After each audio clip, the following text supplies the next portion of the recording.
Loh, Nike Ardila meninggal, tapi bukan saya loh pembunuhnya. Banyak yang berspekulasi bahwa kematian Nike Ardila ini tuh... Welcome Gen Fam, perkenalkan aku Sylvia. Di video kali ini kita akan sama-sama bahas tentang seorang penyanyi lawas yang sangat legendaris. Beberapa waktu lalu penyanyi ini juga sempat tampil di sebuah musik festival di Jakarta. Dia ini tampil dalam bentuk hologram atau AI karena sebetulnya penyanyi ini sudah lama meninggal pada tahun 1995. Buat kalian yang penasaran dengan kasus kematian Nike Ardila, kenapa sih sampai sekarang masih dibahas? Yuk kita bahas kisahnya. So, let's deep dive the story. Kita gali cerita lebih dalam.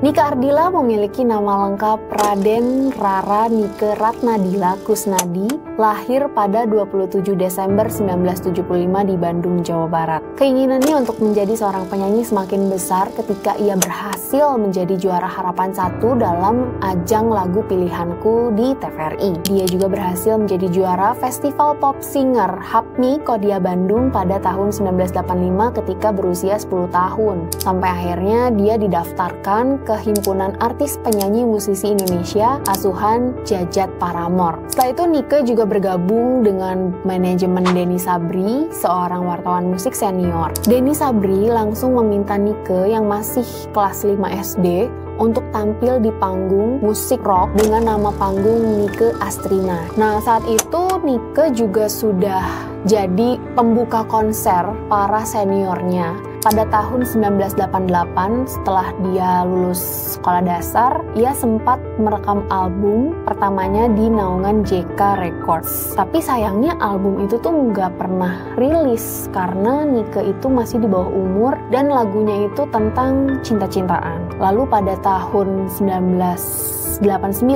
Nike masuk ke dunia akting dengan membintangi sebuah film layar lebar berjudul Gadis Foto Model. Nike bergabung dengan proyek Q Records yang akhirnya berhasil merilis album debut Seberkas Sinar. Setelah merilis album, Nike juga berhasil menjadi gadis sampul favorit yang merupakan ajang model bergengsi pada masanya. Sayangnya masa kejayaan Nike Ardila ini hanya hitungan tahun. Ia meninggal dunia pada 19 Maret 1995 akibat kecelakaan tunggal. Mobil Honda Civic yang berwarna biru metalik yang dikendarainya langsung menabrak sebuah pohon beringin, lalu terpental dan menabrak pagar beton bak sampah. Nike kabarnya tewas seketika, tetapi ada saksi yang berada di sekitar kejadian itu bilang bahwa Nike belum meninggal, tetapi meninggal di perjalanan. Pada saat itu, Nike dan asistennya Atun hendak pergi ke Bogor setelah bertemu rekan artis di Bandung. Di jalan, itu tuh tepatnya di Jalan Riau Bandung, dia berusaha buat nyalip mobil merah. Ternyata di arah berlawanan ada mobil TAF itu kenceng banget. Karena mobilnya kenceng, Nike itu kayaknya refleks banting setir ke kiri. Niatnya sih biar nggak nabrak mobil TAF itu, tapi malah dia nabrak pohon. Nah dari situlah kecelakaan itu membuat Nike itu mengalami luka parah di bagian kepala dan memar-memar di dada. Pas ditanya ke asistennya, dia bilang Nike itu ternyata nggak pakai safety belt. Dari kejadian kecelakaan itu ada laporan kan bahwa ternyata kecelakaan tersebut terjadi karena kelalaian. Tapi banyak yang berspekulasi bahwa kematian Nike Ardila ini tuh janggal gitu. Salah satu teori yang sering banget dibicarakan, katanya ini Nike Ardila itu dibuntutin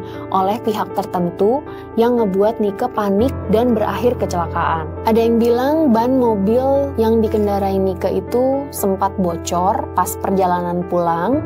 Nah, ada salah satu fansnya Nike juga bilang bahwa ban cadangan yang dipasang di mobilnya Nike itu bikin mobilnya kan gak stabil. Jadi pas Nike-nya banting setir, itu jadi gak stabil.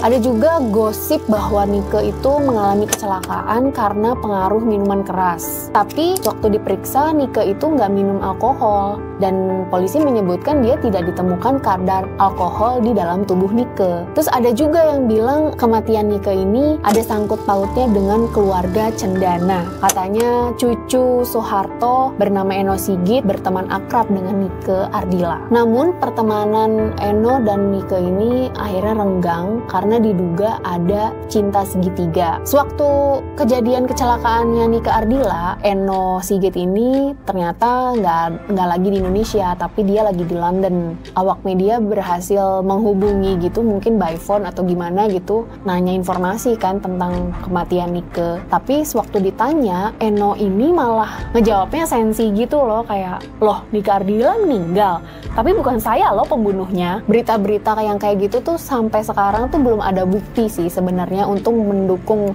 teori-teori tersebut. Jadi kasusnya ini masih dianggap sebagai kecelakaan tunggal. Nah, dari teori-teori yang udah aku ceritain tadi, menurut kalian teori mana yang benar?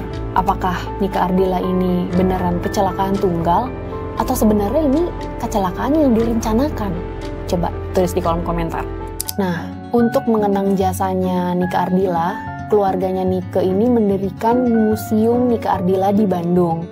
Setiap tanggal 19 Maret dan 27 Desember, ratusan penggemar Nike selalu mengenang idolanya.